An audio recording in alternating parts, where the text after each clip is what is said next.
Introducing myself as Heinrich, I recall an alarming case. When returning home, I found my adored wife, with whom I had already been married for 15 years, in the company of her closest drinking companion, Martin.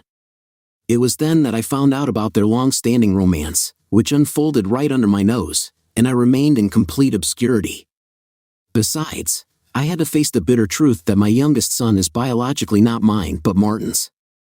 Under the influence of surging emotions, I reacted instinctively and inflicted the deserved punishment on Martin, using the symbolic education council as a tool. As a result, this act led to arrest and further imprisonment. After thinking about my situation, I went on a journey of introspection and information search which led us to this moment. The following days were filled with Larry Cushman diligently preparing legal documents and meticulously organizing our financial records. Meanwhile, the care of our children fell on the shoulders of Kelly and Paul as Julie's discharge from the hospital approached. I realized that I needed to return to work, and I was faced with a complex list of tasks that needed to be solved in a limited time. But before I start solving these practical issues, I realized that I needed to dive into deep introspection. Therefore, every day, I devoted several hours to deep reflection and unraveling the complex web of emotions that consumed me. A deep sense of betrayal on the part of two people who played an important role in my life filled me with anger. Going through such a significant injury was incredibly painful. I was determined to get a divorce without a shadow of a doubt, as my heart could not imagine that I would be able to confide in Julie again. As a result, Martin would become a part of history, which would give me the opportunity to finish what I started. But the presence of our children required careful consideration of my decision. Diana made strong arguments in favor of the fact that, regardless of the circumstances, the well-being of our children should be a priority. Like many others, Diana believed that it was necessary to stay married for the sake of children. On the other hand, some argued that children are better off when their parents strive to save their marriage because they sincerely want it to be preserved. I believe that it is very important for children to be sure of the constant love of their parents no matter what circumstances. It is important to emphasize that they are not to blame for our separation. In my particular situation, the children had reached the age when they could distinguish sincere affection from pretense. Over time, I came to a decision and found it necessary to talk to Stephen, Rachel, and Zachary to assess their mood. I was very proud of our children, but what they told me took me by surprise. Rachel quickly understood the dynamic between her mother and Uncle Martin and had already discussed it with her brothers. They were not just offended, their anger at their mother was very strong. After talking to the kids, I had to change my original plans. I was surprised how much the children understood the situation. They even helped me move my things to the guest room. The thought of staying in our old bedroom or worse, sleeping in the bed where my lying wife Julie was with my best friend Martin, was unbearable. The next day, I went to the hospital to pick up Julie, and Martin still had a week left. This unexpected deadline gave Larry and me the time we needed so much.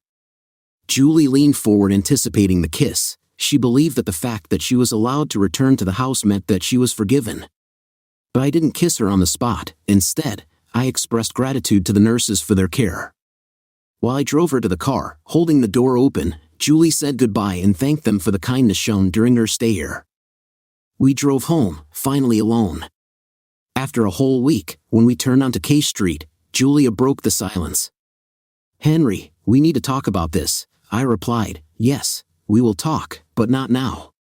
Let's wait until we get home, and then I'll discuss everything with you," I said to Julie, tossing and turning in my seat.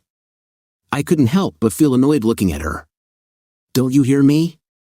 Do you want a divorce?" She fought back tears, desperately expressing her love for me. "Are you deaf?" I cut her off sharply. Julie tried to speak again, but I refused to listen to her. She was wondering if our children knew about the current situation and if they were offended by it. Taking a deep breath, I told Julie to shut up. "Yes, they know what their mother is." "Cheap." She stopped abruptly, and tears flowed down her face. In the end, I put the car in the garage, got out with a small suitcase, and entered our townhouse. I didn't help her into the house. I told her that our children are now living with Kelly and Paul. Carrying the suitcase, Julia went up to the bedroom. When I put her suitcase on the bed, she came into the room and asked, "Henry, what happened to our wedding photo over the fireplace?" She looked around the room for an answer. Without saying a word, I broke away from my goal and just stared at her. She nodded understandingly and suggested, "Maybe she's in the basement." "I'm sorry, but she turned into white ashes," I explained. "This photo was of great value to us, especially since it was the best of those that were taken at our wedding. I treasured it very much, not to mention the fact that Martin paid a lot of money for her order." When my wife started talking about its value, I simply replied that it meant nothing to me and I didn't care about its price. I even thought about shoving it up Martin's ass, but fortunately refrained from doing so. Looking around, she asked, "Henry, where's your alarm clock?" I turned to her and said clearly, "Okay, let's set something up. This room belongs to you. Shut up and be attentive. Since I found you and Martin in this room and in this bed, I haven't slept here," I snapped. She looked down and nodded. I continued, "For the next few days, we will pretend that we are living normally. But as soon as Martin is released from the hospital next week, we will discuss everything." Julie shook her head. "No, I was stupid. I understand that he was your friend and what we did was wrong. I love you, I made a mistake, but Martin provoked me and I let him escalate the situation. From now on, I don't want to have anything to do with Martin." Well, unfortunately, that's not an option. 10 years ago, it was necessary to take measures. Do you agree? I know about Zachary. I've seen references to him before, but I've never really believed that someone's face could really lose color. I was wrong. Julie's face really turned pale at this revelation. "Henry, I can't find the words." "Well then, be quiet. Not until Martin arrives. In the meantime, I advise you to start making a choice in favor of your personality and what you want in life." I left the room, hearing her screams. Over the next week, there were many persuasions and incidents of slamming doors. Surprisingly, she recovered quickly and even showed interest in resuming our relationship with the help of makeup and affection. But I couldn't help but shake my head in disagreement. Deep down, I knew she believed that if she could convince me to sleep with her, then everything would be forgiven and forgotten. The next day, she tried to playfully kiss my neck again, but I firmly pushed her away and demanded that she keep her distance from me. She played well and showed up at my office in a short red dress, which in the past always instantly aroused my interest. To her surprise, the lack of reaction caught her off guard. Seeing my indifference, she burst into tears and hurriedly retreated to her room, forcefully closing the door behind her. On the contrary, I found a funny moment in this situation and hurriedly returned to my book. I managed to persuade Martin to come with me to a meeting scheduled for the next Wednesday. We gathered in the living room. Martin looked somewhat contrite, but he didn't say a word about the missing painting over the fireplace. Playing the role of a gracious host, I directed them to their seats, invited them to sit down, and offered them a cup of coffee. Under the circumstances, it was unnecessary to be completely impolite. Our conversation was interrupted by the doorbell. I pulled myself together and opened the door, seeing that my lawyer was standing in front of me. Larry has already warned me not to engage in private conversations with them, so I decided to take his advice. We introduced them, and I made it clear that Larry would be present at our meeting. We all took our seats, exchanging glances for about half a minute, until Martin finally spoke. "Henry, my brother, I offer my deepest apologies. I understand how it might seem, but I want you to know that this incident was an isolated one. Julie loves you, and so do I. You're like a brother to me," he said. I raised my hand to put the conversation on pause. "How many times have you had an affair with Thomas's wife, Martin?" I asked with a note of disapproval in my voice. Martin frowned. "What you just said, I'm like a brother to you." "The only brother I know is Tom," I said. I just wanted to clarify the extent of his involvement with Liz.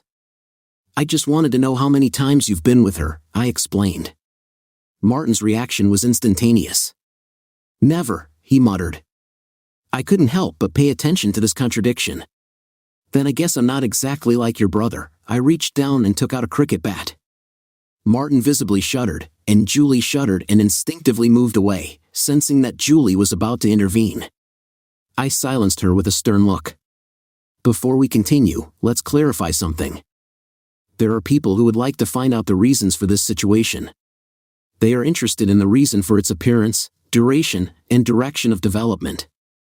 I've been thinking about these questions for quite a long time, and you know what? I don't care. I don't care at all if it started 10 years ago, 13 years ago, or even on my wedding day. I don't care what caused it, an accident, a fleeting desire, my absence at a crucial stage of our marriage, or just an act of betrayal.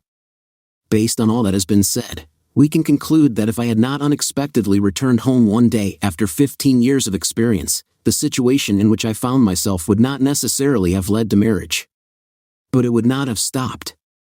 To emphasize my point, I hit the bat on the floor and made a short pause, letting my words make sense. Julie hugged herself tightly, and Martin tried to shrink into an overstuffed chair. I wanted to say that you have caused me pain beyond all understanding.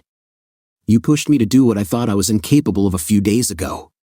As a result, you made me despise two people who were dearer to me than anything in the world. I turned to Martin, reflecting on our long-standing friendship that has lasted for more than 25 years since junior high, high school, and college. We have experienced countless memories together. I have always been your most sincere friend, especially when you have achieved success in the major leagues. I remember very well how I shed tears with you when you had to leave. But I feel betrayed and insulted by your act of ingratitude. You betrayed me by entering into a relationship with my wife and even having a child with her while leaving me in the dark about the whole situation. Your affair with Julie ultimately led to the destruction of your own marriage. Martin's eyes widened in surprise, and he asked the question about the source of this information. Nodding solemnly, I confirmed his fears by telling him that I had talked to Diana about the current situation. She gave me enough information, and if I was really interested, I could put together everything else. But this is not the topic of our conversation. We are discussing betrayal, in particular, the betrayal of friendship. It's about breaking an oath you made and reneging on a promise you once made to me. Remember, Martin? He looked at me with confusion. What promise? He asked. The one you gave on my wedding day, where you promised to always remember that Julie is my wife. Julie's sobs became louder next to me, but I didn't pay attention to them. Reaching down, I pulled out a folded piece of legal paper and tossed it to Martin. He took the document in his hands and opened it. What is it? He asked with a note of confusion in his voice. I gently explained that this was a request for a paternity test by court order. There was disbelief in his response. But why? Are you crazy? He stuttered.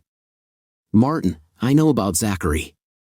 I understand that you consider him your biological son, I said calmly.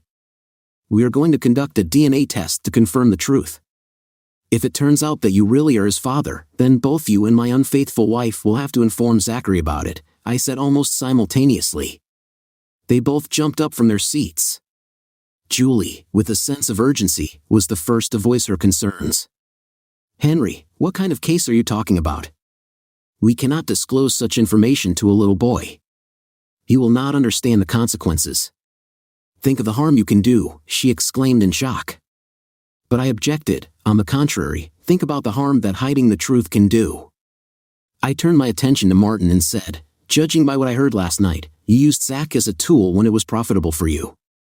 But it's over now. Martin looked upset and asked the question, why, Henry, why involve Zach in all this? Julie chimed in, wondering about the benefits of ruining Zach's life, to which I replied, rather, it's about saving Zach's life, Julie. I was not the initiator of this. I definitely didn't mean it, but I'll see it through. He will be aware, and you will also have to take part.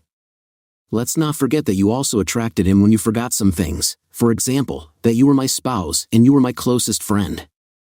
Zach deserves a life based on the truth, not on deception.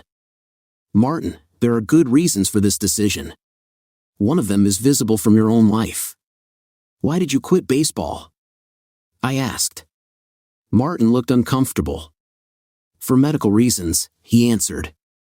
You know what exactly are the medical reasons? I continued. It doesn't matter. I'll explain it to you, I said. Neurological disorders and high blood pressure, Diana mentioned, refuting the information I have. She claimed that you were actually diagnosed with early-stage multiple sclerosis. These words made Martin speechless for the first time, and I enjoyed this moment in desperation. He managed to ask, "Did Diana tell you?" Confirming, I replied, "Yes, I did." "Isn't high blood pressure hereditary, Martin?" He confirmed, "Yes, it is." Suddenly, Julie got up from her seat, unable to contain her anger.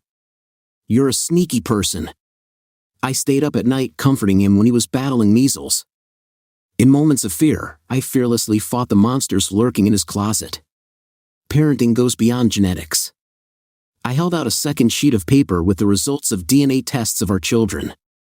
Yes, I took the initiative and tested all 3 children. The letter from the lab showed that I really am the father of Stephen and Rachel, and Zachary is their brother. But at the same time, it turned out that I am not Zachary's biological father. "Unless my spouse was in a relationship with someone other than you, I believe the DNA results will confirm that you are Zach's father," I said, handing him another piece of paper. I submitted a restraining order according to which he must be at least 100 yards away from me, my children, and my house. Violation of this order will result in imprisonment. This is not only for my protection but also for your protection. If I meet you again too soon after that, I can't predict my reaction, I said menacingly. Martin stared at the paper in his hand, his expression reflecting the fear of a snake ready to attack.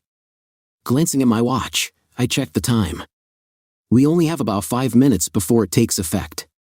So if you have something to say it faster. Once we get the test results, we'll be able to determine when and how to report this to Zach. As far as I understand, you don't exist for me anymore. I have no desire to see you, hear about you, or talk to you ever again. Is that clear? Surprisingly, he showed momentary wisdom. He walked slowly to the door and took hold of the handle. As he passed me, I called his name softly, with a note of tenderness in my voice. He turned to face me, completely unaware of what was about to happen. Suddenly, his vision cleared, and he looked at me with sincere, sad eyes. I heard a low, apologetic whisper, and then he left, leaving Julie and me alone with our personal demons. Julie got up from her seat and headed to the kitchen, pouring herself a cup of coffee. "Do you want to?" she suggested. I refused, shaking my head. She returned to the living room and settled down on the sofa. After taking a sip of coffee, she looked around the room as if it was her last look. That's exactly what I wanted, for her to realize the seriousness of her act. Feeling obligated, I headed for the kitchen. I took a cup out of the closet and poured Gentleman Jack into it, filling it halfway, and then put 2 ice cubes. Feeling strong, I returned to the living room, where Julie's fixed gaze was still looking at me. After taking a small sip, I plucked up the courage and told my truth. "Julie, our marriage has come to an end, and I think it's time for us to divorce." At first, she opened her mouth, but quickly closed it, succumbing to tears. Gathering my strength, I continued, wanting to understand one thing. "Julie, I just want to know why." No psychological explanations, no excuses, just a simple why. "Why did you do that? Why with Martin?" After a short pause, Julia thought for a moment before meeting my gaze again. "I did it because I could," she replied simply. Then she continued, remembering the time when our anniversary was missed, and we had to celebrate it with the 3 of us. I was furious that evening. Martin happened to be nearby, and we went to dinner. Martin was always there, almost like a family member. That evening, under the influence of alcohol, the situation escalated. He began to molest me, and I, being in a state of alcoholic intoxication and anger, succumbed. The experience was intense, and I didn't look for confirmation or a detailed account of what happened. "I want an explanation." She took a sip of coffee, thinking. Does there always have to be a reason? Sometimes people do things for no particular reason. I admit that this behavior was inappropriate. I sincerely apologize for hurting you. During my long stay in the hospital, I had enough time to reflect on this issue, which led me to the realization. The only explanation I can give is that I found him pleasant. His frequent presence gave the impression that I had 2 husbands, which eventually turned into an even more pleasant combination for me. He was present when I wanted his company and was absent the rest of the time. It's important to note that I've never really loved him. I just appreciated the opportunity to take a break from our intimate relationship. Sometimes, in this regard, you have always been an experienced and attentive partner. I never complained, but from time to time, I wanted someone new. Martin was always there, but our relationship was built solely on intimacy. It wasn't an emotional attachment for any of us. I nodded, acknowledging that I could understand her to some extent. To be honest, many people do things simply because they can. I appreciate your honesty about the situation, but I can't help but wonder, why did it have to be my best friend? Couldn't you have used some excuse to find someone else for a one-night stand? Why has this been going on for more than 10 years? As I have already mentioned, Martin found himself in a convenient place and with great desire took part in our affair, keeping my actions within the framework of our family. I tried to absolve myself of the blame for betraying you. Haven't you ever wanted another partner, Henry? I'm offering to spend one night of purely physical intimacy with someone else. It won't be a long-term commitment, just a meeting with someone new. This is a common desire for most people, but I have never had an affair, and no other woman has given birth to my child. I reminded her of this fact, which made her shudder. So, what are we going to do next? I love you very much. My love for you knows no bounds. I don't want to get divorced. I wonder, Julie, what our marriage means to you. I asked the question, caught her off guard, and she was momentarily taken aback. On reflection, she recognized that marriage is really a commitment between two people who deeply love each other. It involves a promise to be faithful and support each other. Her voice trailed off as she realized the enormous significance of her words. I couldn't help but smile at her answer, but I couldn't help but wonder, and how do I fit into all this? What about our children? What about our life, which we painstakingly built together? I would like to share my view on marriage. For me, it means a union, a fusion of two lives harmoniously intertwined with each other. You claim that your relationship with Martin is extremely intimate, but physical intimacy is an integral part of a shared connection. When you try to isolate and separate it, the union inevitably becomes weaker. Marriage can be compared to an organism consisting of various essential components such as trust, love, eating, contact, respect. Any separation of these elements leads to the separation of all aspects of marriage. Entering into an intimate relationship with someone other than a spouse means a breach of trust. This indicates a lack of honor, respect, and love for your partner. How could you believe that such behavior would not harm the marriage? Tears welled up in Julie's eyes again. Henry, I'm sorry. I'm sorry I did a stupid thing, but I love you more than anything in the world. I'm ready to do anything to save our marriage. Just guide me. Tell me what steps I should take. I looked at her, considering her words. Honestly, Julie, it seems to me that you think you love me, but your actions contradict this.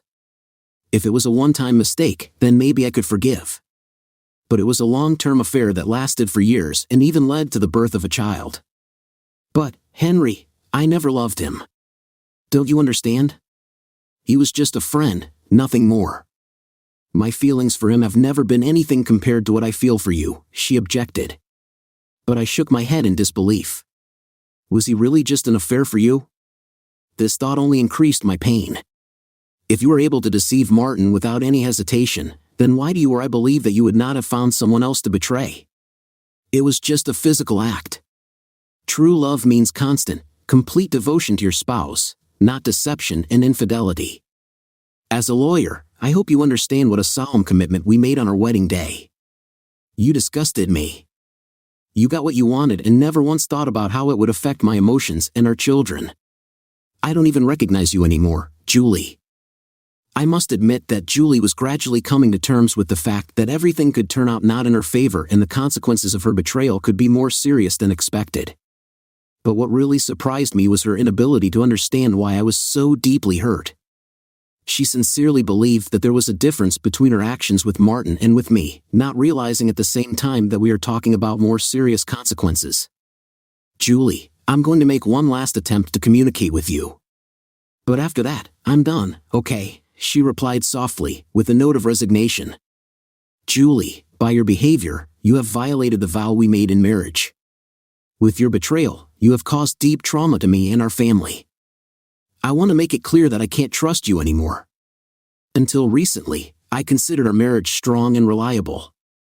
But now, I found out that you've been cheating on me for over a decade. I learned that while I was sharing with you the details of my upcoming trips, you were arranging secret meetings with Martin. You claimed that you loved me, but at the same time, you entered into an intimate relationship with Martin simply because you could. It shows that being close to Martin is more important to you than our marriage. Every time I look at you, I'm reminded of an act of infidelity that happened in our own bed. Please understand that I didn't have any feelings for Martin. Henry, can't you understand that I love you? She whispered softly. I couldn't understand what kind of words came out of her mouth. Taking a pause to collect my thoughts, I replied, let me try to understand how you understand love. First of all, you considered it acceptable to have an affair with Martin on our anniversary only because you were upset about my absence on business. Despite feeling guilty, you continued to have an affair with him. It even came to the birth of a child together. Even when Diana divorced Martin because of your actions, you didn't end your relationship with him. For 10 years, when I was not at home, you continued to date Martin. The situation has only worsened since you decided not to take time off from work to be with me, your loving husband, and instead planned to spend time with your friend Martin, whom you call your duck buddy. You can think of it as love, but to me, it feels like mistreatment, I said with obvious disappointment. In the last message, after I calmed down a bit, I expressed my disappointment with how you and Martin treated me and our family. It turned out that most of our friends knew about your infidelity, and my children and I were completely unaware. I decided to look for a new circle of friends since none of our current friends had the decency to inform me about your deceptive actions. This is a betrayal that I cannot accept. My heart sank when I saw that you and your lover were trying to find solitude on our sacred marital bed, not paying attention to the fact that our children were sleeping peacefully in the next hall. This betrayal caused me a feeling of complete disgust. Who have you become?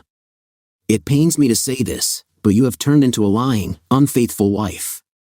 Henry, I'm in a desperate search for a solution to save what's left of our broken marriage. I can't stand the thought of losing you. I beg you to understand that this is not so easy to fix. Casting a furious look at her, I uttered the words in which the absolute truth was laid. There is absolutely nothing you can do to save our marriage, but you have to find a way to restore your relationship with our children. Know that my children and I have repeatedly sincerely discussed the consequences of your actions for our family. When I told her that Stephen prefers to be called Trevor and is considering changing his name, she immediately collapsed on the floor, curled up. It seemed that this news took her by surprise and brought her into a state of shock. In the end, she managed to stand up and declare that she would not give me a divorce, insisting that we should remain one family. In response to this, I stood up, could not help laughing at her offer, and resolutely refused. As a result, our conversation turned into a sharp quarrel, which brought nothing but an even greater discord between us. The situation came to a standstill when I ordered her to be quiet and attentive. I made it clear to her that we were going to end our marriage, regardless of whether it would be an easy or a hard way. I offered her 2 options and gave her the opportunity to choose one of them. In addition, I informed her about my conversation with the children. I explained that I was planning to convert the basement into an apartment for their mother so that they could have access to it whenever they wanted. Unfortunately, they didn't like this idea. They felt sad, angry, and uncomfortable because their friends knew about their mother's situation. They chose to move. I am very proud of my children. In order to stay together, we decided to move to a new house and start from scratch. Julie couldn't hold back her tears when she found out that the kids wanted to move in with me. I've already rented a 4-bedroom house in another school district. After the children found out the truth about our situation and their friends found out about your betrayal, we all agreed that it was simply necessary to start life anew in an unfamiliar place. Movers are due to arrive tomorrow morning to move things to our new home. As for the bed I found you on with Martin, you can keep it if you want. Julie was furious and demanded that I refrain from discussing her and Martin. I told her that I have the right to communicate with her as I please. Moreover, I told her that now she has the right to meet with anyone without fear that her husband will discover her actions. When the situation calmed down a few minutes later, I presented her with possible options. We agreed to divide everything equally, 50-50ths. I will take custody of the children, and our divorce will be based on irreconcilable differences. Julie will make monthly contributions to their college tuition. I assured her that I would not prevent her from spending time with the children, but they would not be able to stay overnight or come to visit when she had male companions. She had to provide payments for the house unless she decided to sell it, in which case the proceeds would be divided equally. In addition, she had to take responsibility for her BMW. It was an easier option, but I preferred to take a more complex path. If she had decided to challenge the decision, I would have obtained a divorce on the basis of her adultery. I would have sought sole custody of the children, and she would have been obliged to pay alimony.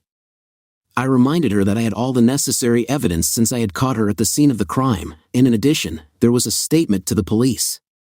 I will collect evidence from both police reports and hospital records to confirm the charges against you. It is also important to consider Martin's ex-wife and our friends as possible witnesses in this case. Based on the circumstances of the case, I am sure that it will not be difficult for me to obtain custody of the children. I will also seek alimony payments and actively fight for Zach to stay with me.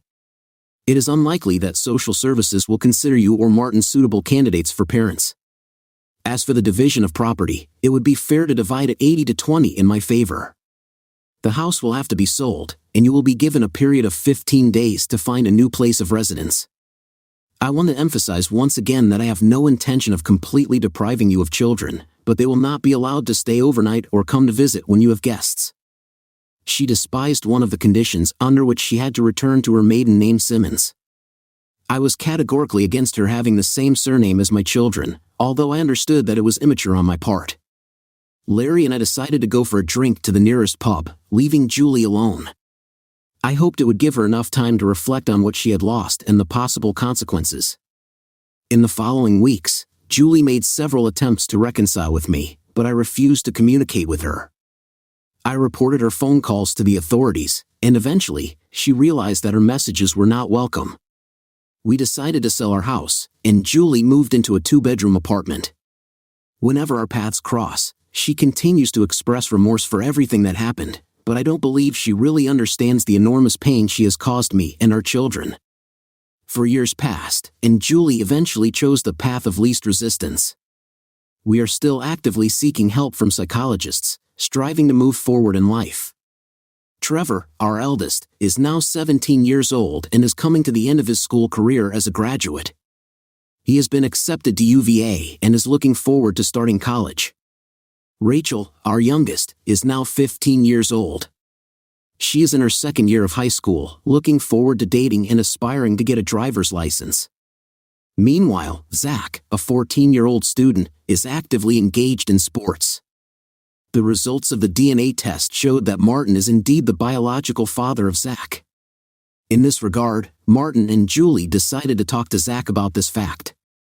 Unfortunately, the conversation did not go smoothly for them, as Zach expressed a desire to never see Martin again, firmly stating that I am his real father and always will be.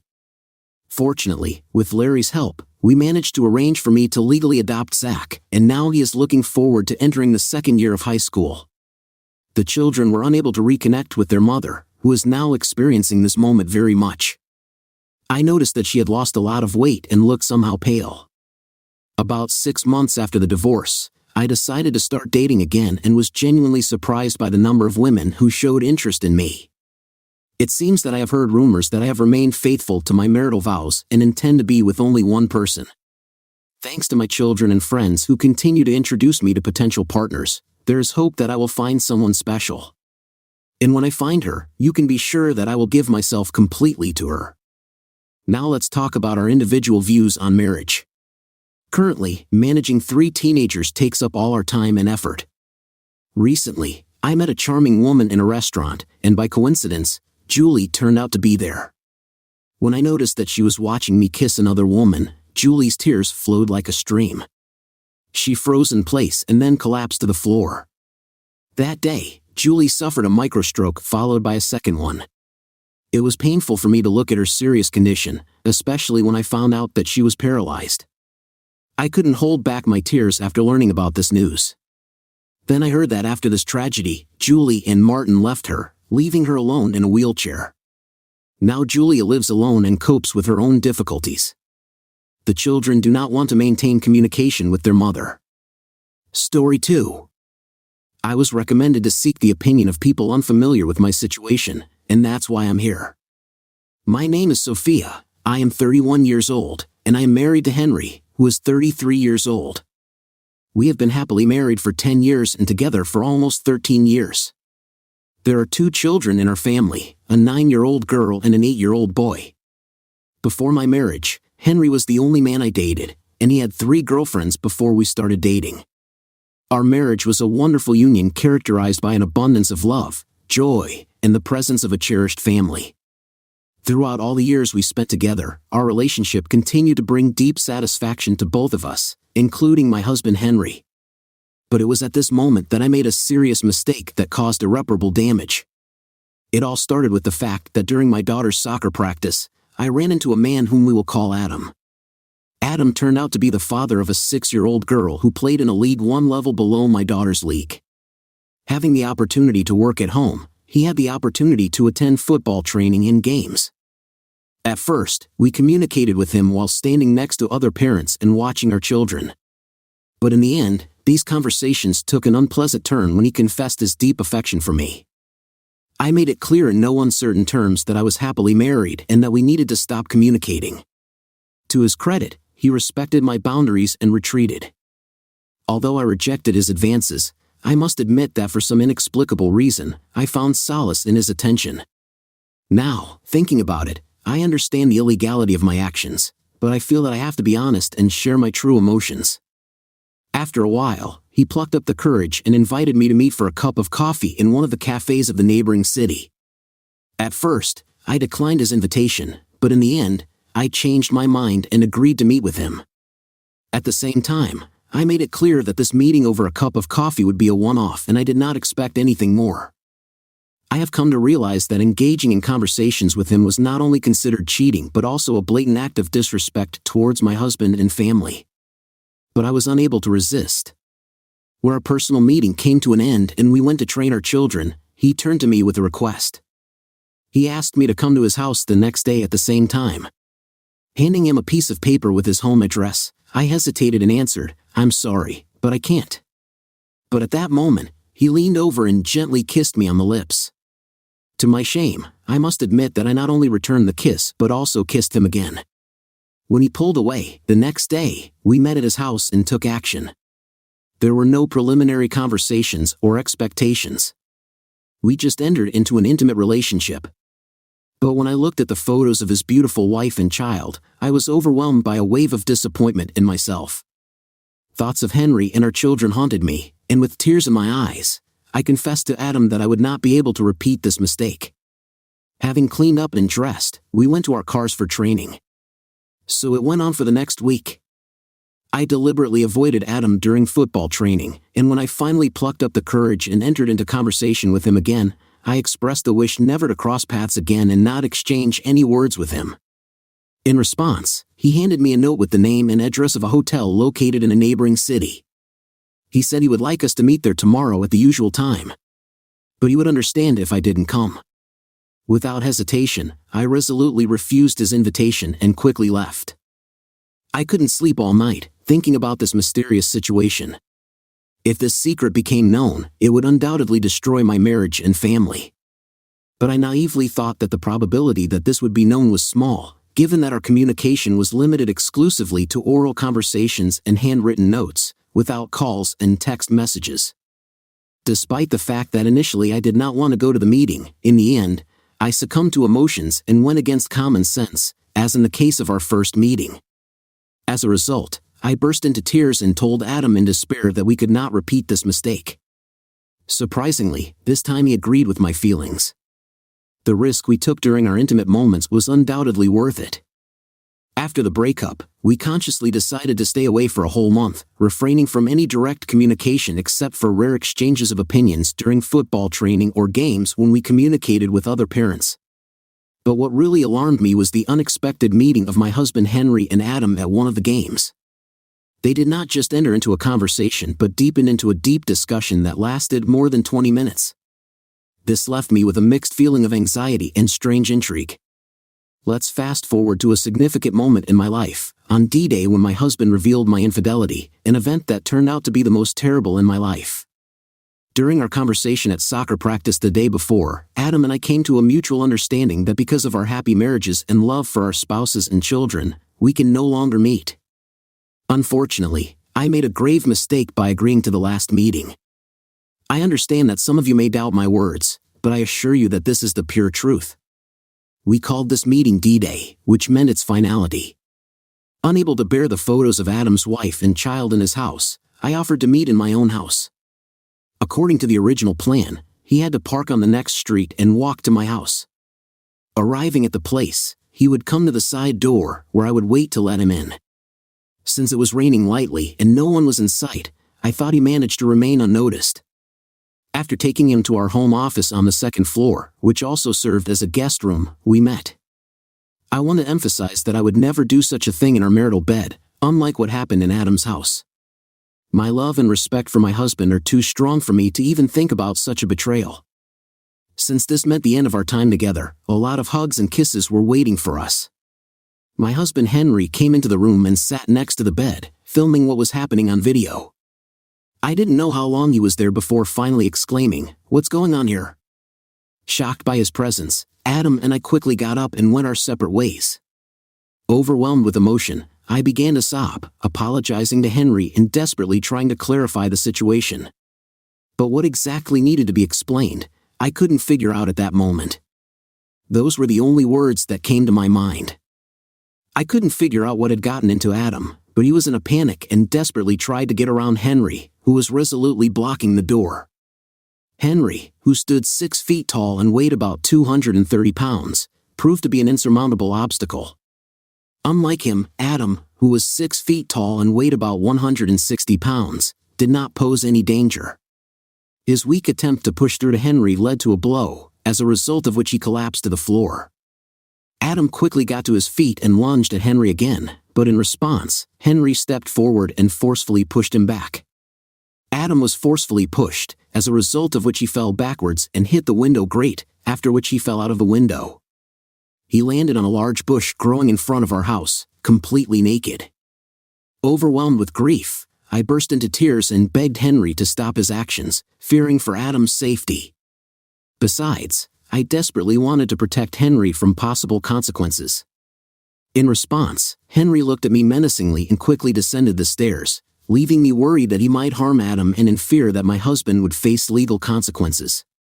Covering myself with a blanket, I looked out the window and watched Adam trying to free himself from the shrubbery.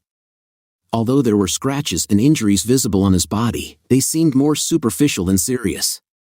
Meanwhile, Henry came out of the house and grabbed Adam's mobile phone in his hands, began to demand an access code from him. Experiencing fear, Adam desperately begged for mercy, convincing Henry not to harm him and not to get involved with his wife, Kate. Frustration gripped Henry, and he began to viciously threaten Adam, insisting, "Give me the code immediately, otherwise, you will be responsible." Adam quickly gave him the code, and Henry quickly entered it into the phone. After that, Henry dialed Kate's number, introduced himself, and told her about his current situation when he was standing next to her husband, undressed, because he had just caught him having an intimate act with his own wife. After further exchange of opinions and comforting words, Henry gave Kate our address and ended the conversation. At that moment, I noticed that a neighbor approached us, expressing concern about Henry's well-being. Although Henry answered in the negative, he assured the neighbor that he would cope. After receiving the call, Henry expressed his gratitude and confessed that he had caught us at the scene of the crime. Our neighbor said that he felt something suspicious when he noticed a man lurking near our house. At first, he suspected that we were talking about a break-in, until he saw me open the door and let the man inside. Realizing the seriousness of the situation, our neighbor decided to contact Henry. In response, Henry assured him that he intended to contact the authorities and report the incident. Hearing this, Adam felt that his chin became obvious. He burst into tears and began to convincingly ask Henry to change his mind about contacting the police. At this moment, he was left without clothes, and his body was trembling uncontrollably. In desperation, I called Henry, begging him not to contact the authorities, but my requests were ignored as he continued to call. A few minutes later, the police arrived at the scene. Henry, accompanied by our neighbor, had a long conversation with the officer on the street, gesturing towards the neighbor's house and then towards the window of our office. Then they came to the shrubbery where Adam was sitting hunched over and sobbing. The officer asked Henry for permission to take Adam's clothes. Henry agreed to fulfill this request. As soon as I heard the sound of the door being opened by Henry, I rushed up the stairs with tears in my eyes, desperately apologizing and confessing my love to him. But he didn't even look at me. Instead, he simply picked up Adam's scattered clothes and shoes from the floor and stairs, and without saying a word, went outside. The officer then handed the clothes to Adam, who awkwardly dressed himself. It was an absolutely humiliating sight. At that moment, Adam experienced hyperventilation, and his body continued to tremble uncontrollably. It was completely unusual for me to observe such a reaction, and it became clear that it was caused by anxiety, shock, and chilling cold.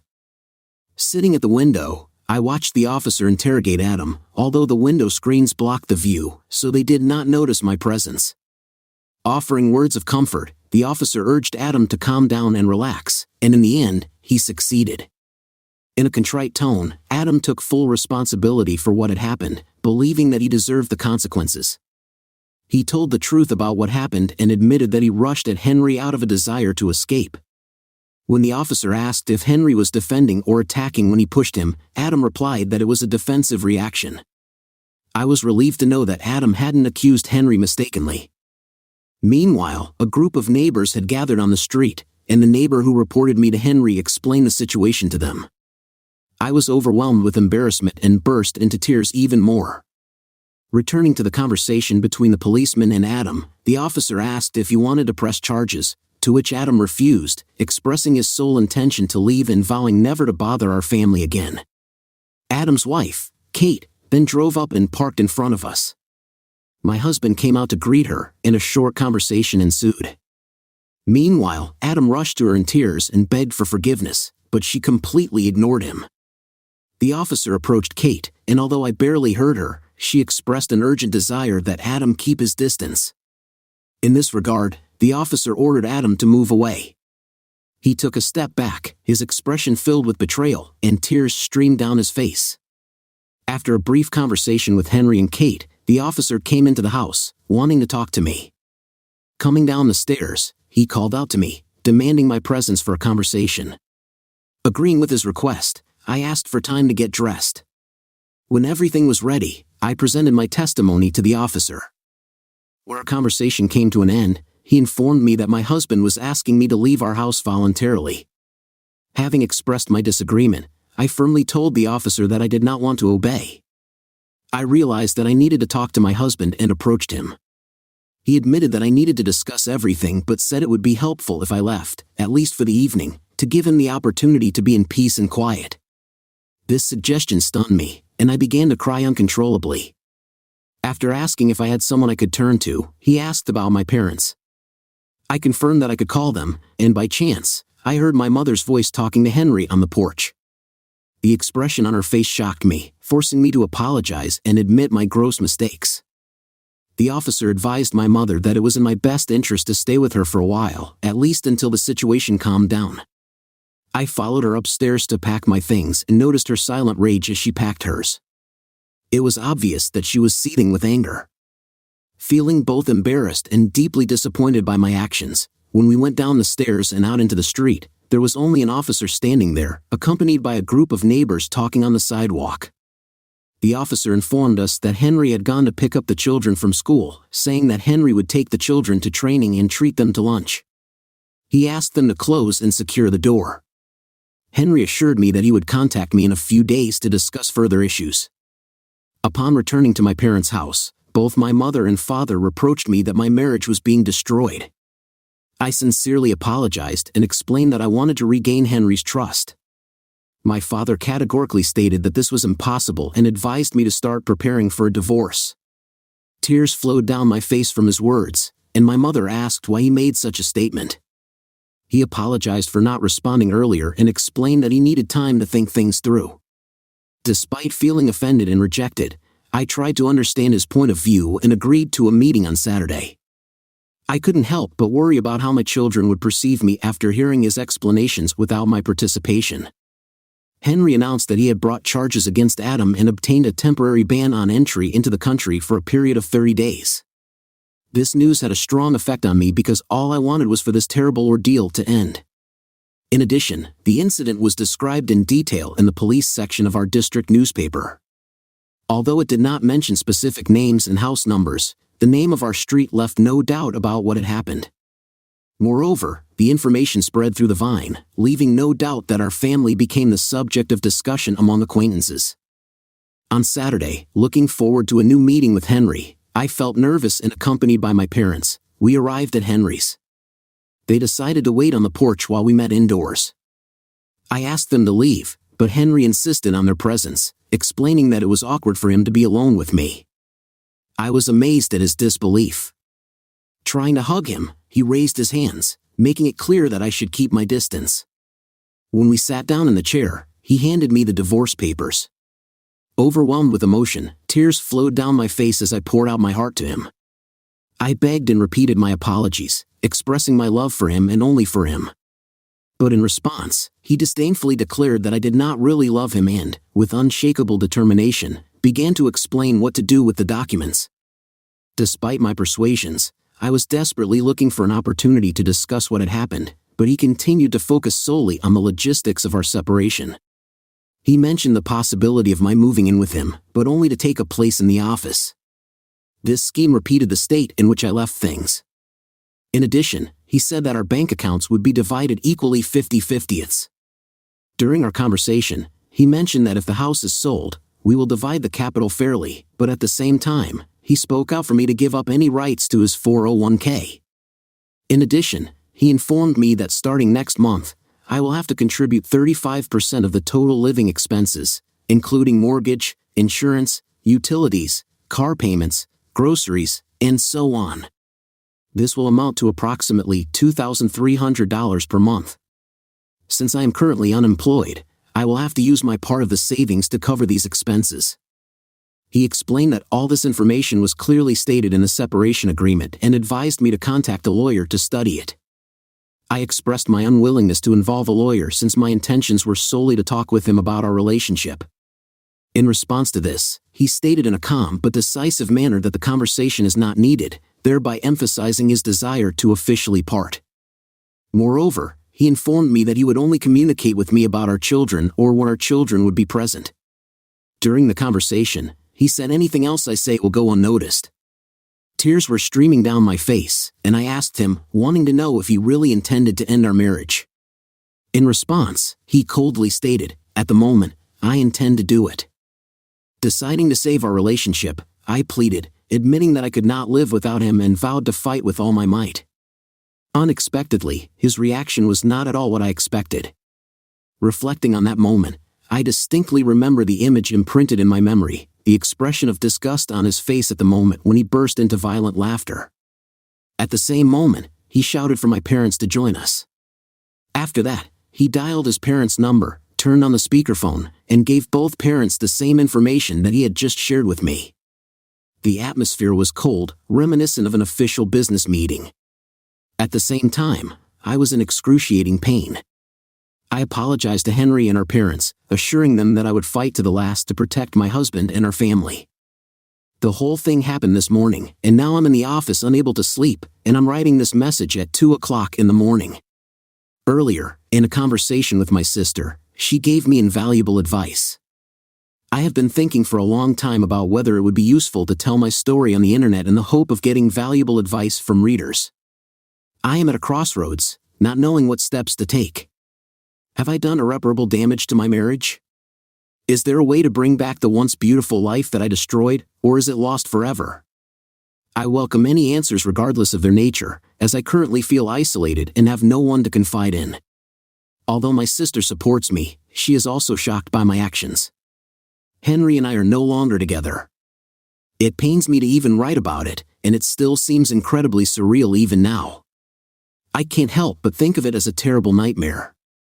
After the legal divorce, my husband and I started living together again in our shared house. At first, our communication was distant and cold, but over time, the situation began to change. He gradually opened up, began to enter into conversations with me more often, even laughing and joking with me and our children. Observing these positive changes, I looked with hope at the possibility of reconciliation, firmly believing that if we continue to move along this trajectory, we will be able to improve our relations.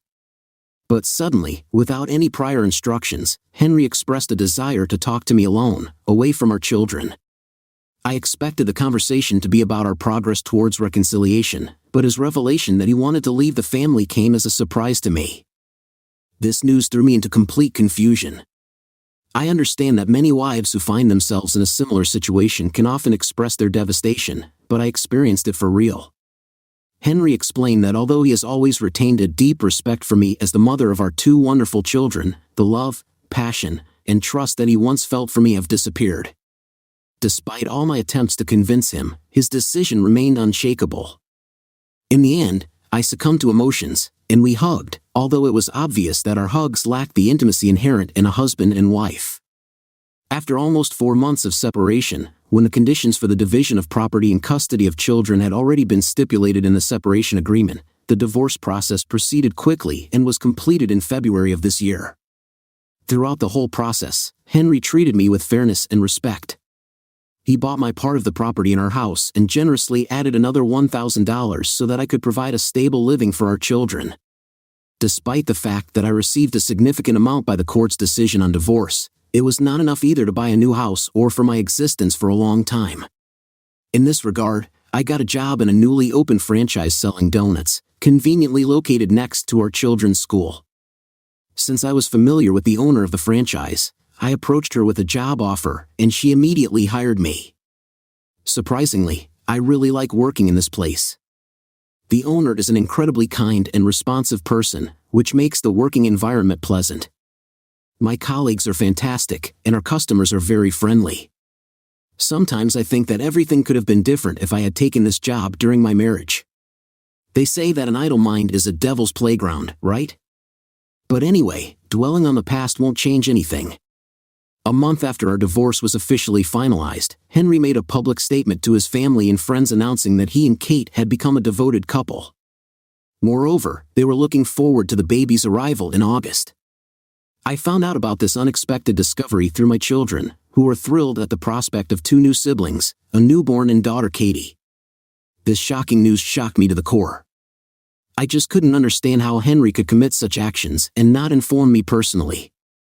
It turned out that during our separation, Henry and Kate had a romantic relationship. According to rumors, they allegedly began their relationship immediately after D-Day, which became the subject of numerous gossips. But living in a state that does not have the right to divorce, the circumstances of their relationship do not matter much. Unlike Henry and me, Kate made the decision to divorce Adam very quickly. Due to the fact that the real estate in which they lived was donated to her and their savings were limited, their divorce was formalized a few months before ours. Unfortunately, Adam's path took a sad turn after the divorce. He experienced a strong emotional shock, and unfortunately, last year on Halloween, he was arrested for drunk driving. Apparently, this was his second similar crime. Kate used this as a basis for establishing full custody of her daughter, as a result of which he was only allowed supervised visits. These dates take place at Kate's parents' house, since both Henry and Kate prefer to avoid direct communication with him. In addition, it should be noted that Adam has a deep fear of Henry. Although this information became known to me from gossip, it was unnecessary, since I clearly remember the events related to this situation. Personally, I think it was morally reprehensible and cruel of Kate to manipulate the situation in such a way. Regardless of what personal dislike she feels for him, I understand the reasons for her actions, but it still upsets me. Kate and her daughter moved in with Henry and my children in the house that used to be mine, and although technically he is no longer mine, I can't help but perceive him as such. This whole situation greatly burdens my emotions, and I try not to dwell on it, but it occupies my thoughts almost constantly. I try to reassure myself that Kate and Henry's relationship is just a passing stage, similar to what I went through with Adam. It's hard to ignore the fact that Kate is young and attractive. She's only 26 years old. She seems to Henry nothing more than a novelty, a new toy to play with. Given the circumstances that brought them together, I doubt the authenticity of their love, but I'm not giving up hope that Henry and I will eventually find our way to each other. In the meantime, I sincerely wish him and Kate happiness. More recently, I was informed that my communication with Henry will be even more limited. He said that starting this Wednesday, we will discuss issues concerning our children only by email. Henry mentioned that Kate communicated with Adam in a similar way, and now he wants to do the same with me. Such a frank statement shocked me even more. I am convinced that Kate must have influenced his decision because he would never have disconnected from me abruptly. For my part, lately I've been devoting most of my time to decorating my new apartment and turning it into a cozy haven for my children. Despite the fact that there are only 2 bedrooms in the apartment, we managed to equip them despite a slight lack of space. If only I could change the past, but alas, it remains beyond my reach. Therefore, I find solace in taking small steps forward, gradually moving forward. This is my current state of affairs. I am very grateful to you for listening to my mistakes and worries. Story 2. I didn't expect something like this to happen in my life. So far, my life has been relatively ordinary: a decent job, a wonderful circle of friends, a caring fiancé. But then everything took an unexpected turn. Apart from the connection with Rachel, my life has been incredibly busy. I was lucky to have a close circle of friends whom I had known since childhood. We often had evenings with drinks or cozy gatherings at the cinema or at each other's houses. Our bond was built on a huge number of shared memories, ranging from carefree hide-and-seek games in the park as children to celebrating each other's successes in adulthood. Especially in my career, technology and software development have always attracted my attention and fueled my passion. After receiving my education, I got a job at a technology company known for its experience in creating revolutionary software applications. This work turned out to be both difficult and useful as I actively contributed to positive changes in the world. With a sense of satisfaction, I believed that my life was going on as usual, and every day brought a new sense of satisfaction.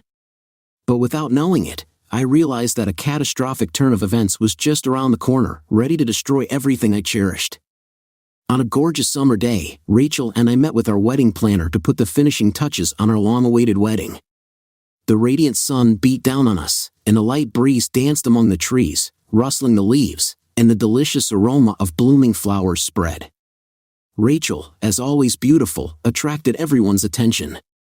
Her luxuriant dark curls fell in soft waves down her back, perfectly complementing the eyes twinkling with anticipation. Dressed in an elegant white sundress, she radiated a relaxed beauty. When we entered the organizer's office, I couldn't help but feel a surge of pride and happiness. Rachel looked amazing in her dress, which accentuated her curves in all the right places. Her strappy sandals showed off her carefully manicured toes. We had been together for 5 years, and I had no doubt that she was the one with whom I wanted to spend the rest of my life.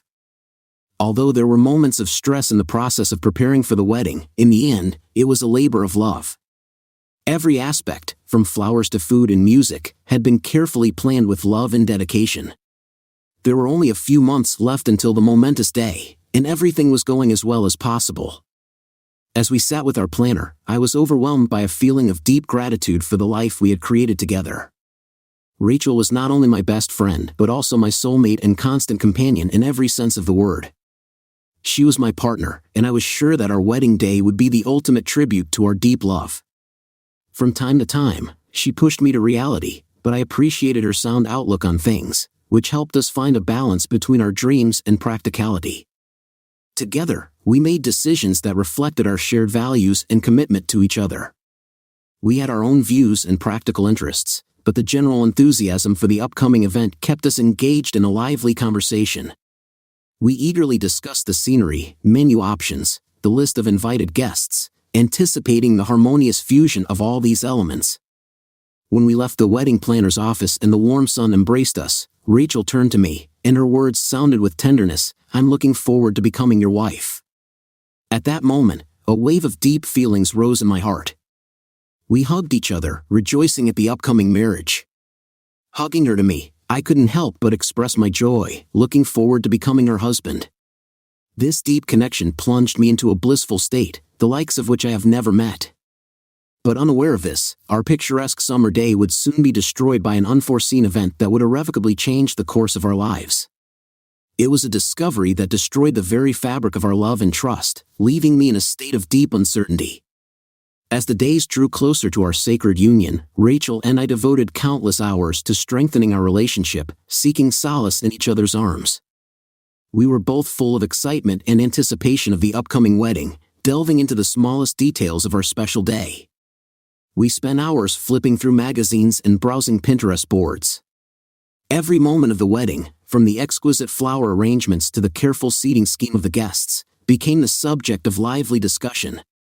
It was during the planning that I really saw Rachel shine. Her dazzling smile and shining eyes lit up the room, and I couldn't help feeling very grateful that she became my future wife. She was able to instill joy and optimism in every aspect of the preparation for the wedding. The excitement that gripped us was palpable, and we were looking forward to the upcoming wedding. During the preparation for the wedding, my childhood friend and best man, Jack, was with us. The three of us had been linked by friendship since kindergarten. We had always supported each other in difficult moments and in making decisions. We were happy to prepare for my wedding together, enjoying the joy and anticipation of the upcoming celebration. Laughter filled the air as we discussed various aspects of this momentous day, from choosing the perfect color scheme to making the perfect music playlist. It was a time filled with excitement, and I was looking forward to finally marrying Rachel, the love of my life. She was my soulmate, the love of my life, and I felt an overwhelming sense of gratitude for having her by my side. I didn't know yet that the blissful period of preparation for the wedding, filled with joy and excitement, would soon be destroyed. In the last few months before the wedding, my best man Jack lived with me, helping to run errands and complete preparations. His bright personality and infectious spirit made him the life of the party, and over the years, we had experienced countless unforgettable moments, creating strong bonds of friendship and camaraderie. As we prepared for the wedding, a peculiar dynamic began to develop between my fiancée Rachel and Jack. Rachel was an extraordinary woman whom I cherished very much, but as the wedding day approached, she became more and more distant from me. The intimacy between us had faded, and it was obvious that something was bothering her. She began to spend a lot of time with the bridesmaids, referring to the preparation and other things. At that moment, I decided not to dwell on it. Looking back, we can say that this should have caused serious concern. One fateful day, Rachel returned home with a very red and swollen eye. The sight of this eye horrified me and forced me to urgently go to the hospital. But she treated it as a trivial incident, explaining that she accidentally spilled liquid into her eye.